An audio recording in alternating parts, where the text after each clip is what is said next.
Eh, Hoy día continuamos con nuestras clases respecto de paternidad o de alguna forma lo que tiene que ver con crianza. Y si hacemos un pequeño repaso muy por encima, muy a la ligera, vamos a recordar que todo este tiempo hemos estado viendo un poco acerca de lo que es el diseño del Señor para la familia, partiendo por cómo Él diseñó a los seres humanos en particular, tanto hombres como mujeres, y cómo hay una igualdad en dignidad delante del Señor, y al mismo tiempo cómo también hay una diferencia entre hombres y mujeres. De ahí que nosotros después estudiamos los roles por separado.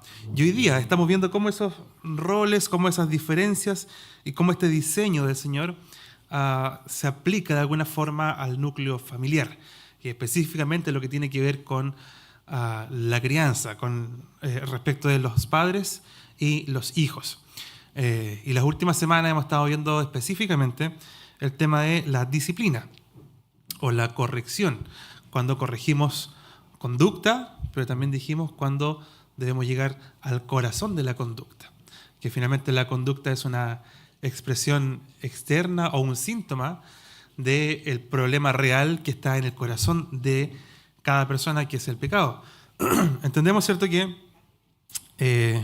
la Escritura nos enseña que cada uno de nosotros, por muy hermosos que nos veamos cuando guagua, por muy tiernos, por muy inocentes que se vean los pequeños, lamentablemente nacen en una naturaleza caída o pecadora. Es decir, hay una carga de pecado inherente que de alguna forma, solo por el hecho de haber nacido en este mundo caído, estamos también sujetos al pecado y la condenación. Por esa razón es necesaria la salvación del Señor Jesucristo. Por esa razón entendemos que la Biblia es clara cuando dice que no hay nadie que busque a Dios. No hay uno. No hay ningún justo. Solamente era necesario el sacrificio de Jesucristo. Era necesario que Dios mismo se encarnara, se hiciera hombre, viniera a padecer de alguna forma los mismos sufrimientos que las personas en carne, sin dejar de ser Dios, y llevar adelante este plan maravilloso, redentor de nuestra naturaleza caída. Por lo tanto, una vez que hemos sido alcanzados por el Señor Jesucristo, nuestra vida es transformada por Él. No hay nada que nosotros podamos hacer en nuestra salvación, eso debemos recordarlo. No es que nosotros ponemos un porcentaje de algo para que el Señor nos salve o nos transforme. No, el Señor es soberano en la salvación. La Biblia dice que la salvación le pertenece al Señor. Por lo tanto, todo el proceso de salvación, todo el proceso de santificación, todo cuanto el Señor quiere que nosotros seamos para Él, es el Señor mismo el que lo está obrando u operando en la vida de cada uno de nosotros. Lo que nosotros hacemos es luchar con nuestra naturaleza pecadora cada día e intentar parecernos cada vez más a Cristo, esforzarnos en eso. Porque ya de alguna forma el Señor quitó el velo que había en nuestros ojos, ¿cierto?, para que podamos ver las cosas espirituales y podamos darnos cuenta del problema que tenemos. A diferencia de la persona, entre comillas, natural o que no ha conocido la salvación del Señor, que no se puede dar cuenta de eso, que aún tiene ese velo que cubre su vista espiritual, sencillamente no lucha con el pecado, no se da cuenta que está siendo esclavo del pecado y no se da cuenta que va directo a condenación y que tiene que rendir cuentas delante del Señor. Nosotros, por otra parte, el Señor abrió nuestros ojos a eso, nos damos cuenta y cada día nos esforzamos y luchamos para poder honrarle al Señor y poder cada día ser más parecido al Señor, que nuestra vida sea transformada. Pero debemos entender siempre que eso depende de la obra del Espíritu Santo en nuestras vidas. Entonces, así, muy grandes rasgos, hicimos un pequeño recorrido por lo que hemos estado viendo, tratando de condensar todas las clases en esas pequeñas frases que les acabo de mencionar, para que hoy día nos enfoquemos específicamente en este modelo del Señor, pero que tiene que ver con los hijos varones y con los padres, y me refiero a padre ya como padre varón, no como padre es el general. ¿Ya? Las próximas clases vamos a ver lo que tiene que ver con las hijas y las madres. ¿Ya? Hoy día vamos a ver lo que tiene que ver con los hijos y con los padres y de qué forma modelo que hemos estado aprendiendo, esta dinámica que hemos estado aprendiendo respecto de cómo el Señor trata con las personas y cómo el Señor los crea, los roles, cómo se ven reflejados ahora en el núcleo familiar, y cómo podemos de alguna forma potenciar y modelar estos roles o este diseño que el Señor establece específicamente para el varón, y la responsabilidad que tenemos nosotros los papás respecto a nuestros hijos que son hombres. Y al mismo tiempo, no quiero aquí dejar fuera a las hijas que son mujeres porque también es muy importante.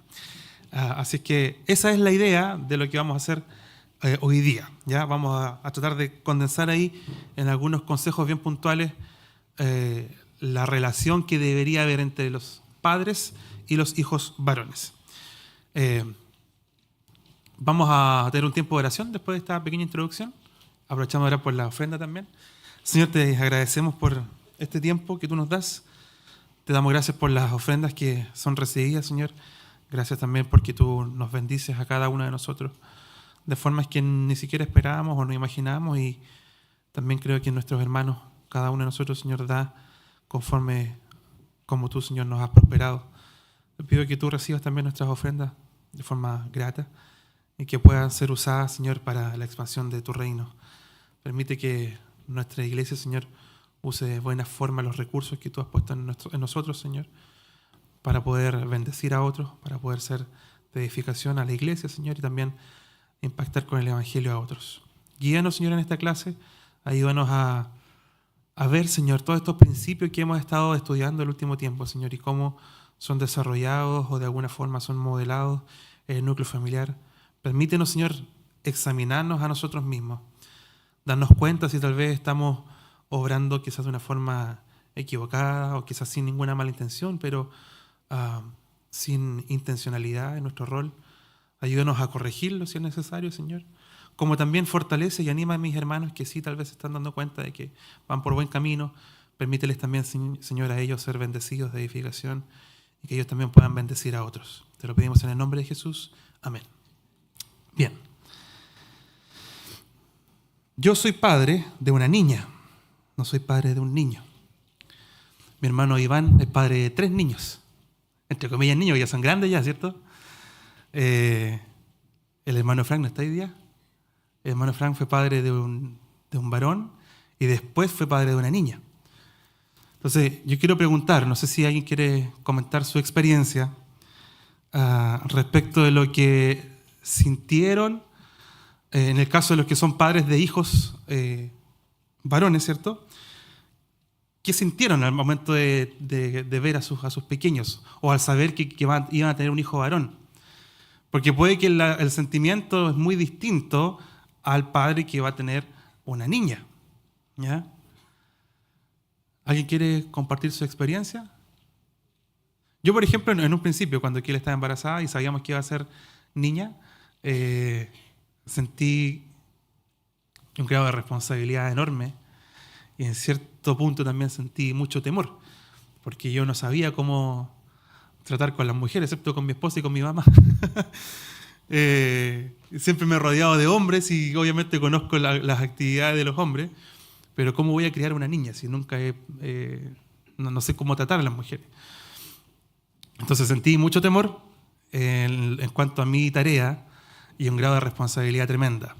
Y comentaba con Keila, pienso yo que quizás si hubiésemos tenido a un bebé varón, quizás no hubiese sentido el mismo, no sé si grado de responsabilidad es la expresión correcta, pero quizás hubiese estado, entre comillas, más entusiasmado en el sentido de que sí voy a saber cómo en el trato con el hijo. Obviamente hoy día, la Eli son mis ojos, así que estoy más que entusiasmado. Pero a lo que voy es el sentimiento, qué es lo que uno espera, cuáles son las expectativas de uno, y luego cuál es la realidad cuando el hijo varón llega y cuál es nuestra forma de actuar, cómo nos planteamos delante de él. ¿Alguien quiere compartir su experiencia? Cortito, para avanzar. ¿Están tímidos los padres hoy? Necesito padres, hombres que hablen. Las mamás van a tener su oportunidad el próximo domingo. Pero hombres que saquen la voz. ¿Alguna experiencia? ¿Alguien tuvo temor? ¿O alguien se sintió capacitado, preparado? ¿O no? ¿No? ¿Nadie quiere hablar? Bueno, si nadie quiere hablar, yo les voy a decir lo que deberíamos pensar cuando tenemos hijos hombres. Yo no lo tengo, no sé si el Señor me los va a dar, pero he escuchado harto, particularmente de hermanas, más que de hermanos, y eso me llama mucho la atención de una forma preocupante. Hay hermanas que la tienen muy clara y tienen la siguiente expresión: no estamos criando niños, estamos criando hombres. ¿Ya? Y muchas de nuestras hermanas la tienen bien clara. ¿Y por qué me llama la atención? Porque nosotros los hombres deberíamos tenerla más clara todavía. Pero a veces no es tan así. Ustedes saben que las mujeres maduran antes que los hombres, ¿cierto? Hay hombres que somos viejos y todavía seguimos haciendo cosas de cabros chicos. Por lo tanto, quizás nos cuesta un poco más el sentido de la responsabilidad y de entender a quién estamos formando. Lógicamente, me imagino que cada uno de los que aquí son padres aman a sus hijos con un amor increíble que quizás es difícil de describir, pero hay una tarea importante que debemos comprender, que no estamos criando niños, estamos criando hombres. Y eso se desprende del mismo principio que ya vimos anteriormente en las clases que tienen que ver con la familia. El Señor nos permite tener hijos justamente para formar discípulos de Cristo. Por lo tanto, yo debo entender que si tengo una niña o un niño, debo en primer lugar preocuparme de presentarles el Evangelio, de hacerlos discípulos de Cristo. Otra forma de verlo este tema de los hijos es lo que dice el Salmo, cuando dice que los hijos son como saetas en la aljaba, ¿cierto? Y esas saetas no están ahí para estar guardadas, sino que están ahí para ser lanzadas, para ser utilizadas. Por lo tanto, quienes somos padres debemos entender que en algún momento los hijos tienen que ser lanzados al mundo. ¿Y con quién los voy a lanzar hacia el mundo? ¿Los voy a lanzar llenos del Evangelio o no? La idea es que sí, la idea es que los lancemos llenos del Evangelio. Entonces, para entender esta idea de que estamos formando hombres y no niños, entre comillas, vamos a recordar un poquitito lo que es el panorama de Dios respecto del género. Y hay 3 puntos bien importantes ahí. En primer lugar es que Dios quiere reflejar su imagen a través de su creación, específicamente del hombre y la mujer, porque fuimos creados a imagen suya, pero somos diferentes, somos distintos, hombres y mujeres. ¿Ya? ¿Cómo puede ser esto posible? Ambos son creados a imagen del Señor, pero el Señor también quiere mostrar parte de su imagen de distintas formas a través de las características propias de los varones y las características propias de las mujeres. Como segundo punto, los hombres y las mujeres no son intercambiables. Más bien, la idea bíblica es que se complementan, o son, entre comillas, complementables mutuamente. ¿Ya?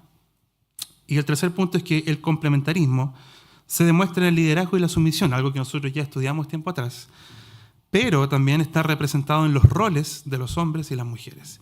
Y es en ese punto donde hoy día vamos a trabajar específicamente, en el tema del rol, particularmente del varón, y cómo esto se expresa en la relación padre e hijo.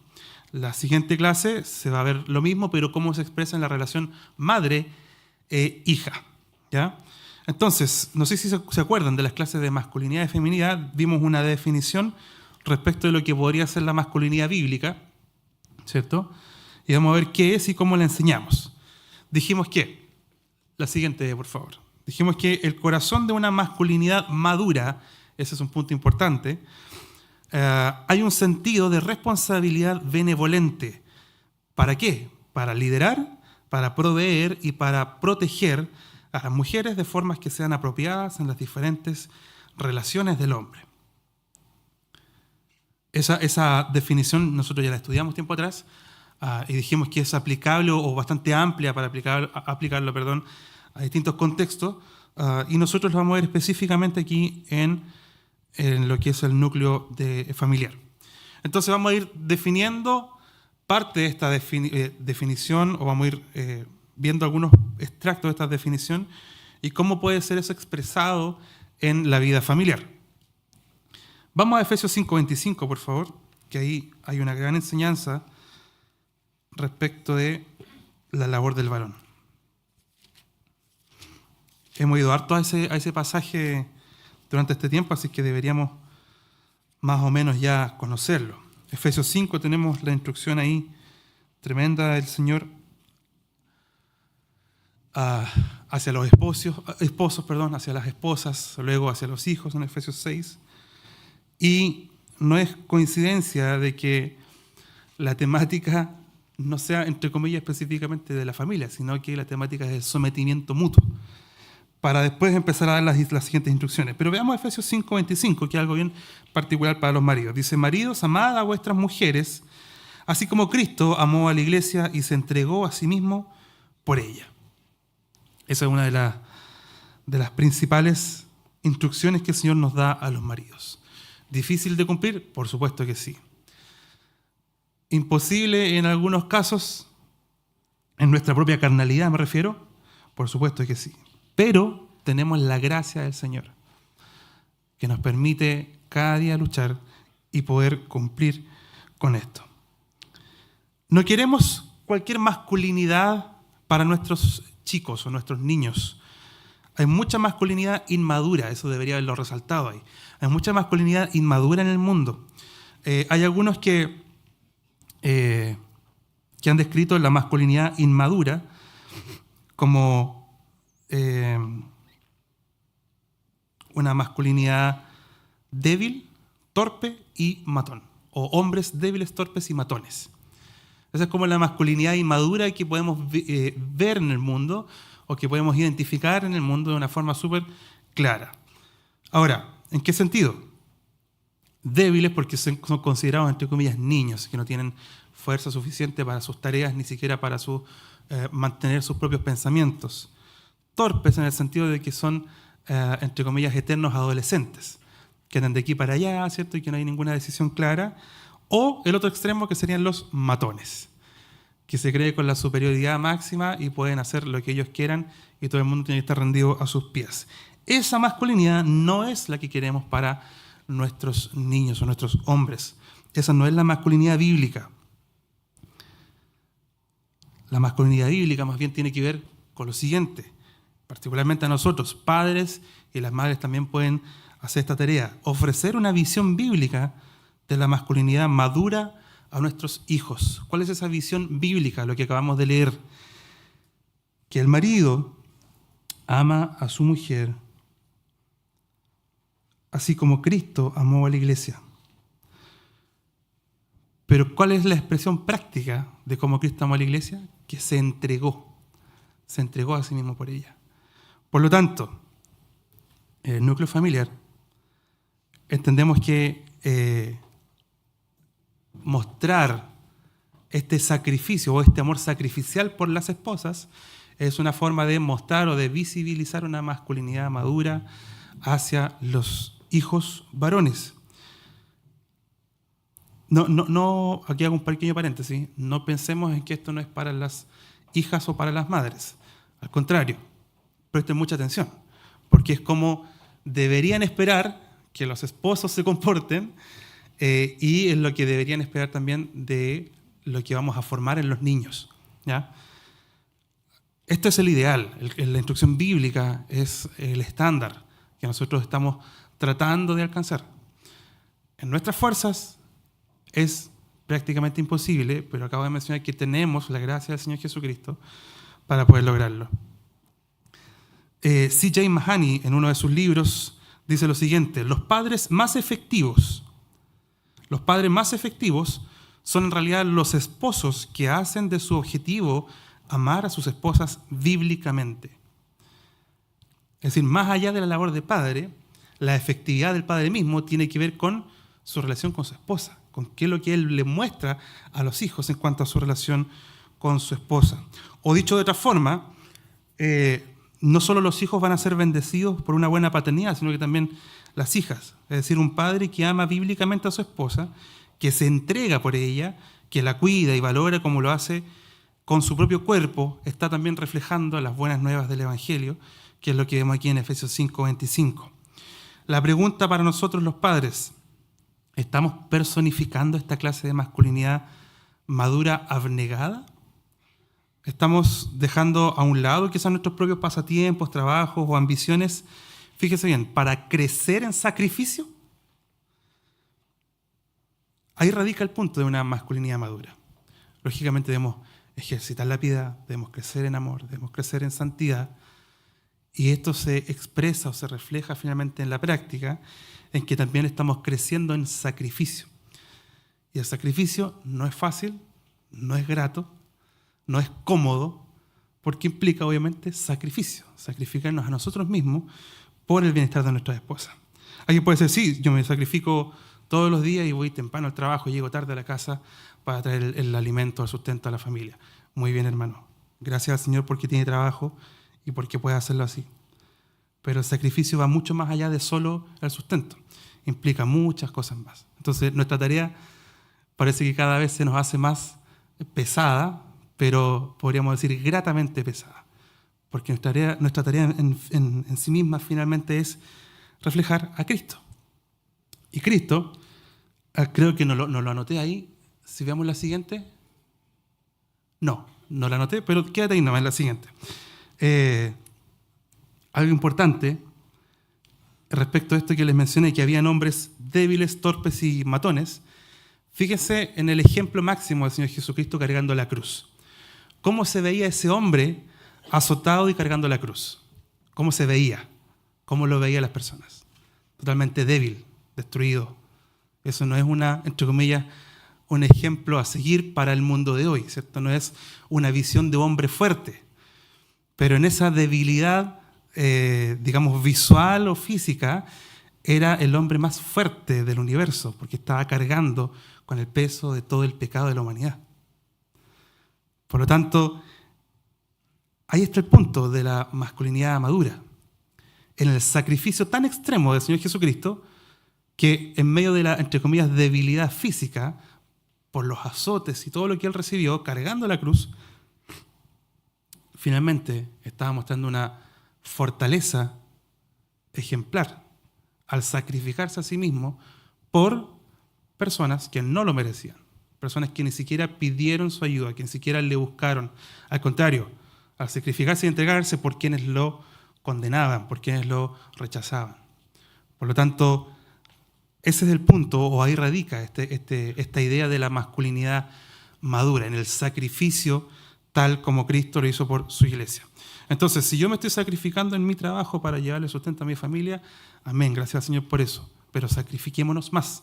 Si me estoy sacrificando por quizás dormir menos para prepararme bíblicamente y poder también alimentar espiritualmente a mi familia, bien, gracias al Señor por eso, pero aún podemos hacer más. El ejemplo es Cristo. Así es que nuestro estándar y la vara está súper alta y nosotros vamos de a poquitito como rajuñando, tratando de alcanzar eso. Ahora, con esto no nos quiero desanimar, porque pareciera ser algo desalentador, pero al contrario, quiero que nos animemos y que juntos, mutuamente, también nos animemos y nos edifiquemos unos a otros y nos esforcemos en alcanzar estos objetivos. Por lo tanto, nosotros los padres debemos estar esforzándonos en reflejar o personificar esta masculinidad madura, abnegada, crecer en sacrificio, particularmente por nuestra esposa, y eso va a modelar también este ejemplo que vemos acá, así como Cristo que se entregó a sí mismo por su iglesia. El segundo punto de esta definición es que hay un sentido de responsabilidad benevolente, pero particularmente esta palabrita de sentido tiene que ver con lo que dice John Piper en uno de sus libros. Dice, el sentido de responsabilidad afectará la manera en que el hombre habla acerca de las mujeres, la manera en que se relaciona, por ejemplo, con la pornografía y la clase de preocupación que demuestra por los matrimonios de los hombres que lo rodean. Es decir, hay una responsabilidad benevolente que vamos a ver ahora, sí, pero en primer lugar hay un sentido. No sé si me entienden esa idea del sentido. Hay un sentido o un sentir en el hombre de estar atento a todas estas cosas. Ahora, otra vez a los padres. Si nosotros les preguntamos a nuestras esposas, ¿dirían nuestras esposas que estamos haciendo un buen trabajo, preocupándonos por el bienestar de nuestra familia, incluso cuando el tiempo, por ejemplo, está en nuestra contra, o cuando nos toca estar viajando, cuando estamos ocupados? un ejemplo de una iglesia, un hermano en una iglesia Capitol Hills, en Estados Unidos, un hermano que trabajaba en el ejército y que pasaba meses fuera de casa. El hermano tenía una buena costumbre de llamar constantemente, enviar correos electrónicos para controlar a sus hijos, hablar con ellos acerca de cosas espirituales y hacerles saber de que está pendiente de la familia. No es que se fue y no estoy haciendo nada o me estoy de alguna forma relajando, que a veces nos falta. Nosotros en la semana dijimos con la Keila, ¿cuándo nos vamos a relajar? Porque esta semana fue bien pesadita para nosotros, pero a veces los hombres nos gusta o buscamos más nuestra propia comodidad más que nuestro sacrificio. Entonces, un par de días fuera de casa, en el trabajo, quizá algunos lo agradecen, pero la verdad es que el sacrificio se ve, o este sentido finalmente de preocupación, se ve en que aunque yo estoy fuera de casa, estoy atento, pendiente de que mi familia esté siendo edificada y esté siendo cultivados sus corazones en el Señor. Ahora, este sentido, ¿de qué se trata? Se trata de esta responsabilidad benevolente. ¿Ya? Esta responsabilidad benevolente. La palabra responsabilidad demuestra que la masculinidad es una encomienda dada por Dios, no es un derecho. Es algo que el Señor nos encomienda. Esa es la idea de esta responsabilidad. Nosotros lo hemos ilustrado en Génesis 3:9. Vamos allá. Pasaje que también hemos visto harto el último tiempo. Génesis capítulo 3, versículo 9. Si alguien lo tiene, por favor que lo lea. Génesis 3:9.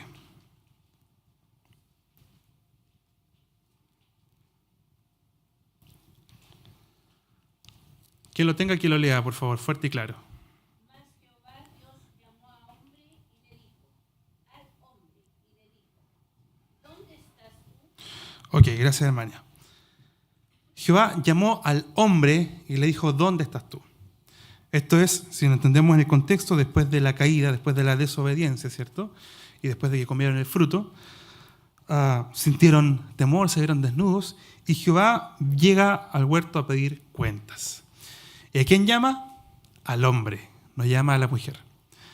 Y podemos nosotros alegar, o como Adán alegó a la mujer que me diste, no, es que ella comió primero y después yo la seguí. No, el Señor llama al hombre a rendir cuentas. Por lo tanto, este sentido de responsabilidad recae en el hombre.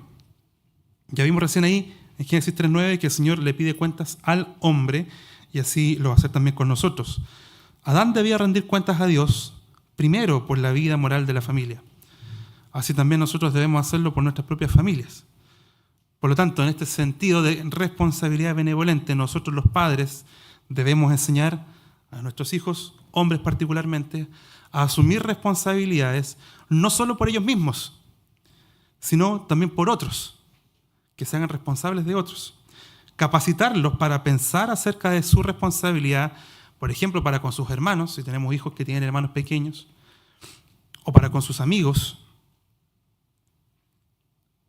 Esa es nuestra tarea. El punto es cómo lo hacemos, modelándolo. ¿Sentimos nosotros los padres nuestra responsabilidad? ¿Consideramos que tenemos una encomienda dada por Dios? ¿Hablamos con nuestros hijos acerca de este llamado que hemos recibido? Y es una muy buena práctica hacerlo, hablar con los hijos, explicarle cuál es la tarea que el Señor le dio a papá, cuál es la tarea que el Señor le dio a mamá. Hablar acerca también de lo incapaz que somos para poder manejar esto, pero lo capaz que es Cristo. Por lo tanto, ahí se genera una linda dinámica que es la oración familiar. La oración de los padres y de los hijos, orando y pidiendo por los padres, entendiendo y los padres de alguna forma mostrando a los hijos que somos pecadores necesitados del Señor y que necesitamos también de la oración de los propios hijos para fortaleza, para que papá y mamá cumplan las tareas que el Señor les encomendó. Entonces, un hombre que asume una responsabilidad benevolente, esto es importante, abordará el pecado. No como Adán, que Adán trató de sacárselo de encima. Un hombre que asume una responsabilidad benevolente abordará el pecado, es decir, no con ira, sino para demostrarle al hijo su urgente necesidad de un Salvador. Y podemos recordar las clases pasadas que tienen que ver con la disciplina, ¿cierto? Ahora, pregunta, ¿disciplinamos, o para ser más claro, castigamos, ejercemos la corrección a nuestros hijos por amor a nuestra propia paz y tranquilidad o por amor a sus almas? A veces no es tan sencilla la tarea, ¿cierto? A veces quizás los hijos pueden, sacar, no de las casillas, pero sí perturbar la tranquilidad, la paz del hogar a tal punto que uno se cansa, ¿cierto? Y a veces disciplinamos para nuestra propia tranquilidad, para nuestra propia paz. Pero debemos considerar siempre que debemos disciplinar o corregir a los hijos por amor a sus almas. Ayer nomás pensaba, mientras repasaba el tema de la clase, que de repente hay dos mujeres ahí en casa que están peleando. Una que quiere darle la comida y la otra que se rechaza a recibir la comida. Y ahí están alegando, una que tienes que comer y la otra no. Y de repente me dicen a mí, dile algo. Y yo, chuta, no podemos vivir en paz un día en la casa. Y ahí pienso, voy a decir lo que voy a decir para mi tranquilidad, para mi paz, o porque amo la alma de esa pequeña o de ese pequeño y debe ser corregido. No es fácil hacer la división entre mi comodidad versus la corrección para amor a las almas de los hijos. Pero insisto, en nuestras fuerzas no podemos. En Cristo, sí, en Cristo tenemos la gracia y su misericordia que nos ayuda y capacita cada día para poder ir un poquitito más allá, hacia Él. Ahora, este sentido de responsabilidad, hermanos, sentido de responsabilidad, ya vimos en Génesis 3:9 que el Señor responsabiliza al varón, vimos en Efesios 5:25 la tarea monumental que tiene el varón. Este sentido de responsabilidad benevolente, ¿para qué es? ¿Para hacer qué cosa? Y tenemos 3 puntos ahí. El primero es para liderar. El liderazgo también ya lo hemos estudiado nosotros bastante por acá. Y en primer lugar debemos entender que el liderazgo implica servicio y sacrificio, ¿cierto? John Piper dice, no es una conducta exigente el liderazgo. Es hacer avanzar las cosas hacia un objetivo. ¿Qué objetivo? Específicamente la santidad y el cielo. Esos son los objetivos a los cuales deberíamos aspirar como líderes de nuestros hogares, de nuestras familias. Ahora, algo importante, Jesús condujo a su novia a la santidad y al cielo mientras estaba camino al Calvario. Es decir, en medio del sacrificio de Jesús, estaba conduciendo a su novia, a su iglesia, hacia la santidad y al cielo. Como dije antes, parecía débil, sí, pero en realidad era infinitamente fuerte al decirle no a los designios de este mundo. Y así también es para nosotros, para los que aspiramos a ser hombres y demostrar una masculinidad madura. Entonces debemos dar en la práctica oportunidades para liderar a los hijos varones. Por ejemplo, una tarea como limpiar el patio. Los que tienen hijos varones, tal vez pueden poner a uno de ellos a cargo de esa tarea de limpiar el patio, ¿cierto? Y veamos qué hace. Un hermano daba un ejemplo. Ponía a cargo a su hijo de limpiar el patio y el hijo terminaba dándole tareas a la hermanita y que ella haga todo. Lógicamente eso hay que corregirlo, ¿cierto? Hay que enseñarle, pero de esa forma podemos descubrir qué es lo que hay en el corazón de ese niño. Y de alguna forma podemos ponerlo en un contexto en que tiene que liderar y de alguna forma también nosotros vamos a poder modelar luego ese liderazgo para que cada vez él sea más parecido a Cristo. Una sencilla caminata familiar. Pon a tu hijo a que dirija el camino, hasta donde lleguen. Normalmente somos los papás los que decimos, ya vamos por acá, vamos por acá, vamos por acá, vamos a ir aquí. Pon al hijo a liderar la caminata, que él la guíe. Si ya tenemos hijos más grandes, conscientes, podríamos tal vez ponerlo a cargo de dirigir el devocional familiar y ver cómo se desenvuelve en ese ámbito distinto a una, digamos, obra que tiene que ver con la ejecución misma de las cosas, sino que dirigir el devocional tiene que ver ahora con hacerlo, o entre comillas obligarlo a pensar, a reflexionar en un pasaje que pueda entregar también algo a la familia. El liderazgo entonces no tiene que ver mucho con la personalidad.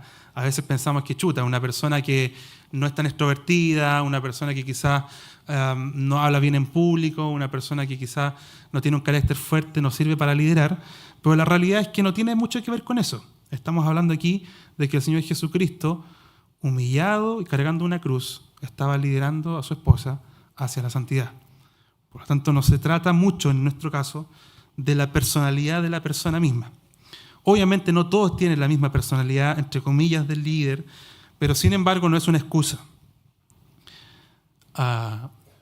Fíjese, ahí no puse la frase completa porque era muy larga, pero Al Mohler dijo una vez: un hombre debe ser capaz de hablar, darse a entender y comunicarse de una manera que honre a Dios y transmita la verdad de Dios a otros. Aunque obviamente no todos los hombres van a ser oradores públicos, todo hombre debería tener la capacidad de mantenerse firme, enmarcar sus palabras y defender su posición cuando la verdad se vea amenazada y cuando la fe y la convicción deban traducirse en argumentos. Por lo tanto, si tenemos personas que quizás, entre comillas, no cumplen con características que nosotros esperaríamos quizás de un liderazgo, realmente debemos esforzarnos por su corazón y que tenga convicciones firmes para poder liderar de buena forma a su familia. En nuestro caso, los padres, ¿cómo está nuestro liderazgo? Podemos nosotros usar estas siguientes preguntas que puse ahí para, de alguna forma, autoexaminarnos en cuanto a nuestro liderazgo. ¿Cómo estamos liderando a nuestra esposa, en primer lugar? ¿Estamos cuidándola? ¿La estamos valorando? ¿Cómo se nos ordena en Efesios? Lo que leímos recién de Efesios 5. ¿La estamos preparando para hacer el trabajo que Dios le ha dado? Otra pregunta puede ser: ¿cómo estamos liderando a los hijos? ¿Los estamos guiando tiernamente, compartiendo con ellos como el Padre también lo hace con nosotros? Otra pregunta puede ser: ¿estamos tomando tiempo para establecer prioridades e instruir a la familia? Obviamente ahí tenemos que analizar todas nuestras actividades, desde el trabajo, desde los pasatiempos, etc. Los compromisos sociales, incluso los compromisos con la iglesia, que a veces nos llenamos con tareas acá y descuidamos nuestra tarea principal, que es en el hogar. Por lo tanto, podemos hacernos estas preguntas para reflexionar nosotros mismos cómo está nuestro liderazgo. Ahora, ¿en qué lideramos a nuestra familia? Los lideramos en que yo decido que vamos a comprar una tele más grande o que vamos a ir de vacaciones a tal lugar. Hay tres cosas bien importantes en las que en realidad deberíamos liderar: la adoración familiar, la oración y la memorización de las Escrituras, o explicar las Escrituras a la familia. Algo importante para los padres: no debemos ser pasivos, hermanos. Un padre, entre comillas, verdaderamente masculino, lidera de forma activa, deliberada e intencionalmente a su familia en los caminos de Dios. Insisto, no todos tenemos la misma personalidad, ¿cierto? Hay algunos que estamos recién empezando en este camino, otros que ya tienen camino recorrido y han tenido distintas dinámicas tal vez de cómo guiar a su familia hacia estas cosas, hacia la adoración familiar, la oración, la explicación de las Escrituras. Hay contextos, realidades distintas, quizás horarios muy distintos que a muchos les puede dificultar. Imagínense los hermanos que trabajan por turnos. Es obviamente una carga bien pesada el liderar una familia, pero no es imposible y debemos esforzarnos, tomar las medidas suficientes para poder cumplir con esto.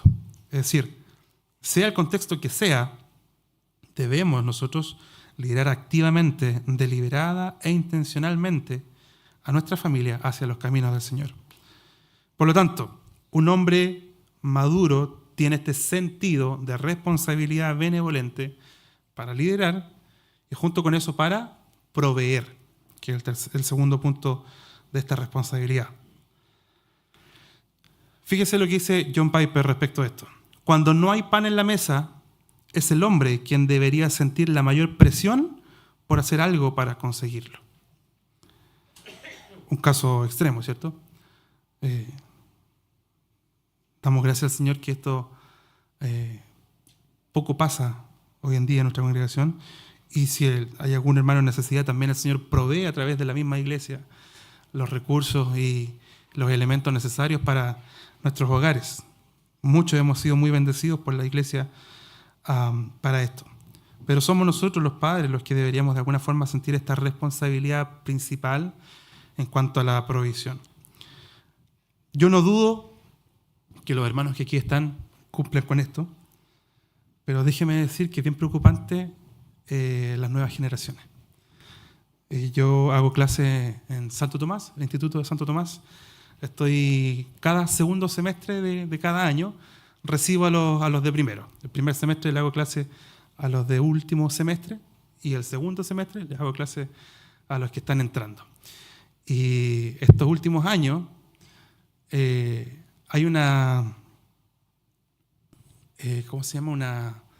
Una tónica en las personas que están entrando, en los chicos que están entrando, y que son niños ya de 20 años, 19 años, comportándose como niños de 8, como niños de 9, niños que esperan que sus padres les solucionen todo, que esperan que el profesor les haga clic donde ellos tienen que hacerlo. Niños que no saben de alguna forma proveer quizás para sus mismas necesidades, en el sentido de que de alguna forma les cuesta mucho ellos mismos tomar iniciativa para resolver sus problemas, para participar de sus o hacer caso a sus responsabilidades como estudiantes. No quiero tampoco juzgar la tarea de los padres, no sé las realidades de cada uno de ellos, tampoco me interiorizo en eso, pero sí lo que veo es una generación que está muy lejos de esto, de los principios bíblicos. Una generación que tal vez o fueron demasiado mimados y consentidos y les generaron un tremendo daño y que ahora en su etapa ya adulta no saben cómo desenvolverse en un mundo real. Por lo tanto, nuestro llamado, hermanos, es justamente a enseñarles a nuestros hijos a proveer, en primer lugar, para sus propias necesidades. Hay algo que está implícito en Génesis 3, donde está la maldición, ¿cierto? Después de que el Señor le pide cuentas a Adán, viene, entre comillas, la maldición para el hombre y para la mujer, y el hombre debería trabajar en el campo para conseguir el sustento del hogar, y la mujer iba a dar a luz a sus hijos con dolor. Pero la maldición no está en el trabajar y en el dar a luz. El trabajar y el dar a luz es una bendición, y de hecho eran tareas que estaban antes de la caída. El problema es que la maldición viene a poner carga sobre estas tareas. Entonces, el trabajar no es una maldición. Muchos de repente pensamos, chuta, llega el día lunes, hay que ir a trabajar, la maldición, ¿por qué Adán comió de la manzana? No, trabajar es una bendición y podemos desarrollarnos, y gracias al Señor hoy en día en nuestra cultura, pues cada uno puede desarrollarse en distintas áreas, y muchos hermanos tienen la posibilidad de trabajar en áreas que les agrada, que les gusta, pero lógicamente la maldición hace que el trabajo se torne difícil y frustrante.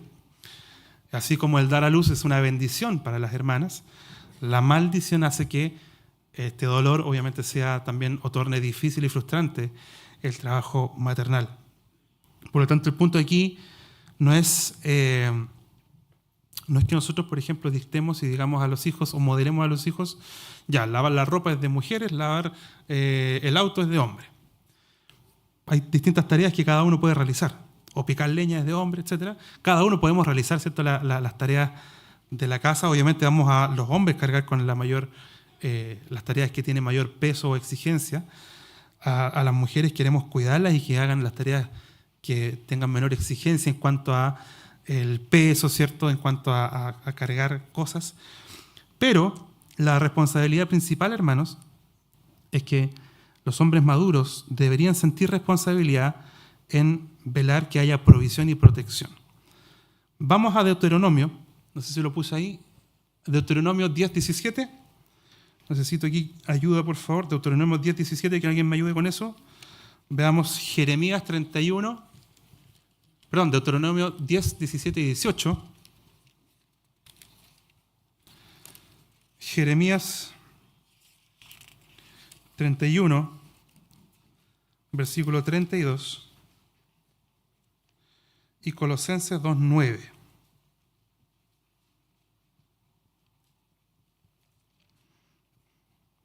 ¿Alguien que tenga Deuteronomio?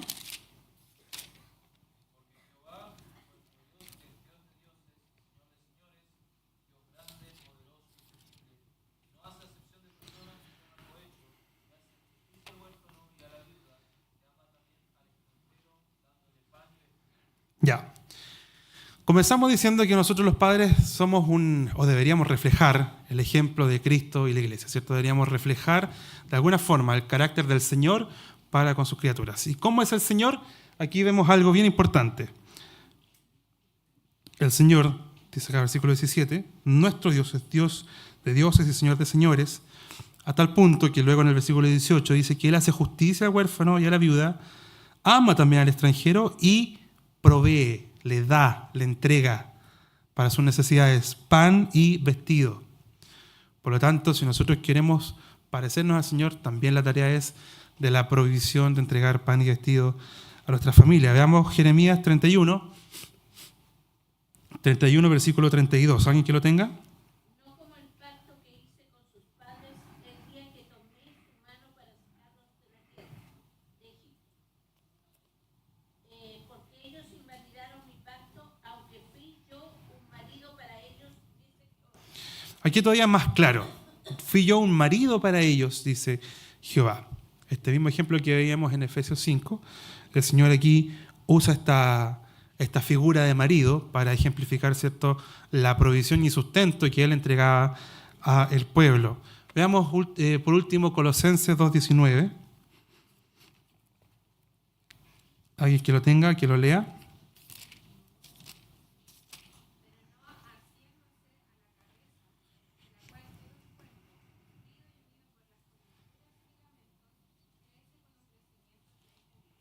Ya. Bueno, aquí está hablando de otros personajes que no se sujetan a Cristo, pero el punto es que la cabeza, es decir, que es Cristo, provee o nutre y une a través de las coyunturas y ligamentos a todo el cuerpo y da el crecimiento al cuerpo. En este caso es la provisión espiritual que viene del Señor. El mismo Efesios habla de que el hombre o la mujer está sujeta a Cristo como la iglesia, la mujer está sujeta al esposo como la iglesia a Cristo, y el esposo debe estar también sujeto al Señor, así como Cristo se sujeta al Padre. Por lo tanto, el Señor nos da claros ejemplos a través de la historia bíblica de la provisión que Él entrega a la familia. Hay muchas cosas que podemos hacer para alentar a nuestros hijos a ser proveedores. Estamos hablando específicamente de los varones. No significa que las hermanas no puedan trabajar, no significa que las hermanas no puedan también aportar al sustento. Eso ya lo hemos dejado claro. Pero la responsabilidad principal es del varón. Eso sí debemos entenderlo. Entonces, podemos dar una instrucción explícita acerca de lo que es la responsabilidad de un hombre para proveer para su familia, y podemos enseñar al hijo, por ejemplo, acerca de el perezoso, que la iglesia, la Escritura también enseña acerca de eso, del perezoso y sus consecuencias. O podemos enseñarle también a los hijos acerca de la masculinidad y especialmente acerca del trabajo y los beneficios del trabajo. Ahora, ¿qué pueden hacer las madres? Por ejemplo, yo no sé si lo hacen, me imagino que sí, pero aquí hay un buen consejo que dice: madres, alaben el trabajo de sus esposos frente a sus hijos y aprovechen la oportunidad cuando gasten dinero para reconocer el arduo trabajo de sus esposos. ¿Qué es lo que va a hacer eso? Hace finalmente que el hijo entienda que el papá está cumpliendo con esa provisión para la familia. Padres, algunos de nosotros necesitamos ser animados a buscar un balance entre el trabajo y la familia, porque muchas veces el trabajo puede que nos consuma mucho más de lo que debería. Nuestro trabajo sirve a la familia y no al revés, no es que la familia sirve al trabajo. Ahora, en otros contextos también podemos necesitar ser animados a trabajar más duro. Génesis 2 muestra que el hombre se le asignó este rol de trabajar la tierra antes de la caída. Es decir, como dijimos, el trabajo es una bendición, y gracias al Señor porque provee el trabajo para cada uno de nosotros. Solo que la maldición hace que el trabajo a veces traiga frustración y sea difícil de lograr. Ahora, si debemos recordar algo importante, es lo que ocurría en la antigüedad. Históricamente el hombre no podía casarse hasta que pudiera proveer un hogar para su esposa. Y ahí podemos empezar a discutir, por ejemplo, el tema del pololeo adolescente, ¿cierto? Entre otras cosas más. Uno de los grandes principios que podemos nosotros recordar es que el hombre no podía casarse hasta que pudiera proveer un hogar para su esposa. Se hacía promesa, ¿cierto? Y se hacía la promesa con el padre de la chica, en este caso, de que iba a ser la esposa. Y el padre le decía, bueno, vuelve en 1 año más, en 2 años más, en 3 años más, en 4, en cuanto tengas tu casa, y se celebra el matrimonio, ¿ya? Hoy en día es muy difícil obtener una casa en las condiciones que está nuestro país, ¿cierto? Es bastante complejo. Pero el principio es que el hombre debe proveer para su familia. Para terminar, la responsabilidad benevolente era para liderar, proveer y proteger. Vemos esto en Génesis, como ya lo hemos visto, ¿cierto? La protección, cuando el hombre es puesto en el huerto para labrarlo, para mantenerlo y protegerlo. Pero también lo vemos en Efesios 5:25, lo que leímos al principio, cuando instruye el apóstol ahí a que los maridos amen a las mujeres, así como Cristo amó a la iglesia y se entregó a sí mismo por ella. John Piper dice, Cristo está aquí sacrificándose para proteger a su esposa, la iglesia, de los estragos del pecado y el infierno. Por lo tanto, vemos también en el Antiguo Testamento que los hombres eran los que eran enviados a la guerra, no las mujeres. Eran los hombres los que salían a pelear para la protección del pueblo. Debemos nosotros dejar que los hijos vean cómo nosotros los padres cuidamos a nuestras esposas, cómo cuidamos a los animales, cómo cuidamos a las mascotas, al entorno, al hogar, a las esposas, a los hijos, a la familia. Podemos, por ejemplo, poner en práctica esta idea de cuidado.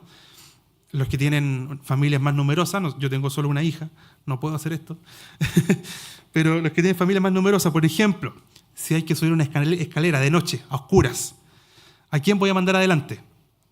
¿A la hija más pequeña o al hijo varón? Puedo mandar perfectamente al hijo varón y ponerle en una situación de cuidado. Quizás le va a dar miedo, pero tranquilo, papá está ahí para proteger a toda la familia. Pero podemos nosotros ponerlo en situaciones donde ellos puedan practicar esta idea del cuidado.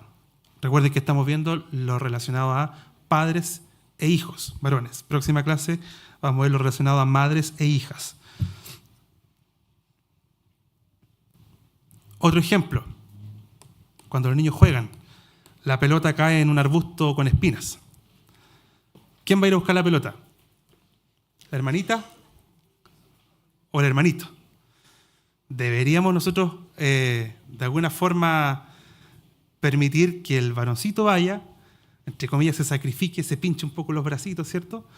Para poner en resguardo a su hermanita o a sus amigos, las personas que están ahí.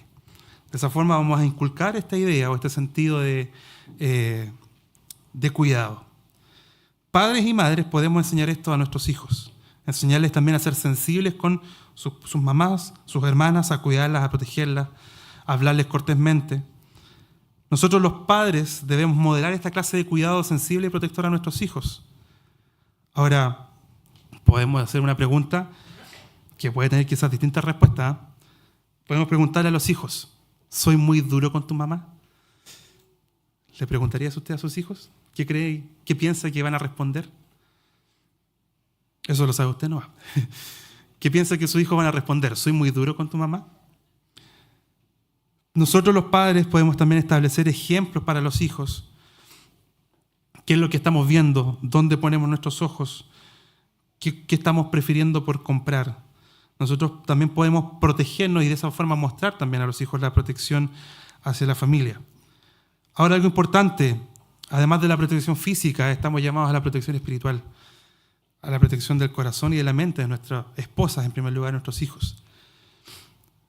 Hoy en día hay una guerra bien interesante en las redes sociales y Satanás está usando las redes sociales para entrar a las familias, para entrar a los niños.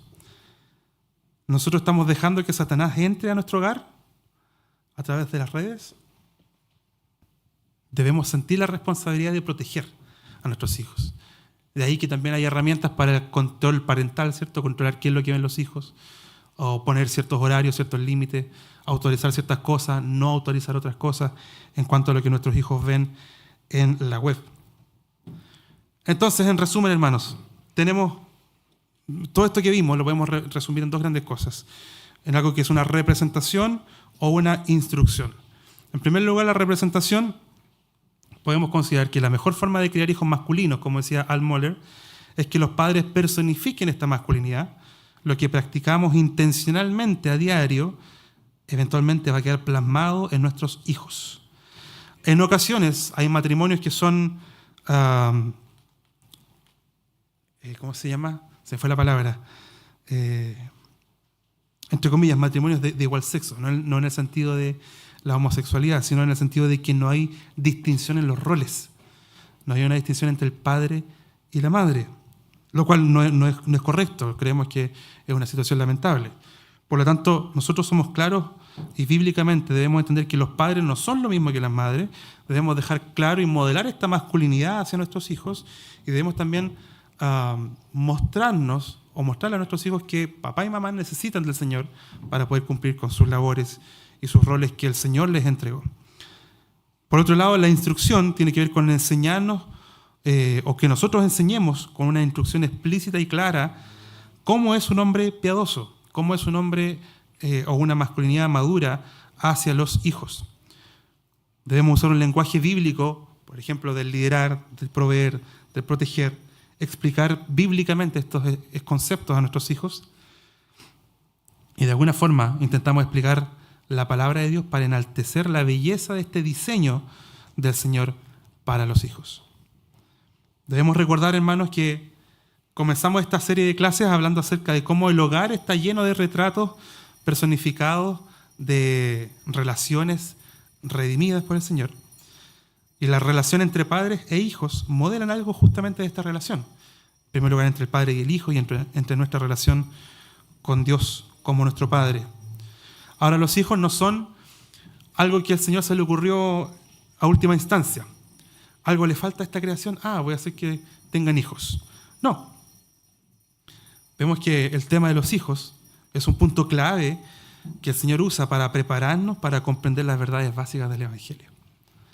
A nosotros entender las verdades básicas del Evangelio, entonces también podemos comunicarlas hacia nuestros hijos como lo exige el Señor. Y de esa forma poder llevarlos hacia la santidad y hacia el conocimiento de Él. Para terminar, pasemos a la última, así que nos piden versículo. Tenemos Colosenses 1:10. ¿Qué es lo que dice Colosenses 1:10? Leámoslo todos juntos, está ahí en la pantalla, si usted ya lo busca en su Biblia. Dice: para que andéis como es digno del Señor, agradándole en todo, llevando fruto en toda buena obra y creciendo en el conocimiento de Dios. Amén. Esa es la idea. Esa es la idea, que nosotros los padres andemos como es digno del Señor, llevando fruto en toda buena obra, creciendo cada día en el conocimiento del Señor. Y que eso podamos modelarlo a los hijos. Insisto en que no es una tarea sencilla. Muchos de nuestros hermanos pasaron ya por estas etapas de crianza. A muchos se les cayó el pelo, ¿cierto?, con los hijos. No es una tarea fácil, hermanos. No es una tarea fácil. Admiramos, quienes estamos empezando en esto, admiramos a los hermanos que ya criaron, valoramos sus experiencias y por ahí también valoramos sus consejos, quizás en alguna oportunidad. Quienes estamos empezando tenemos la posibilidad tremenda y la bendición de que el Señor nos esté hablando en este tiempo acerca de esto y cómo hacerlo bíblicamente. Me imagino que es mucho más difícil iniciarse en esta etapa sin conocer lo que el Señor espera de cada uno de nosotros. Pero gracias al Señor que nos está hablando en este tiempo, a los que estamos empezando en esto, a los que tal vez van a empezar pronto en la etapa de crianza, el Señor es claro en su palabra y podemos también nosotros cumplirla con la gracia del Señor. Tengamos tiempo de oración, ¿sí? Pastor Héctor, ¿le puedo pedir que ore por esta clase? Padre, gracias por tu palabra, porque ella es útil para enseñar,